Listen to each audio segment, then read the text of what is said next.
Hello everyone, welcome back to another video. In this video, we will going to learn how you can stop notification in your Google Chrome. So without further ado, let's get started. So first of all, open Google Chrome browser. Now click on this three dot button and then scroll a little bit. And then here you will find settings option. Click on it. And here you will find privacy and security. Click on it. After scroll a little bit, and here you will find site settings. Click on it.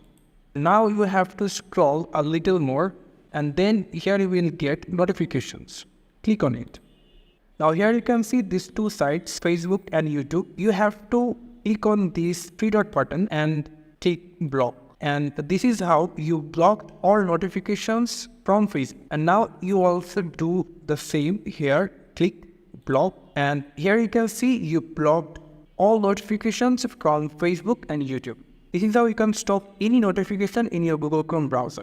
Thank you so much for watching this video. I hope to see you in another video. Till then, goodbye.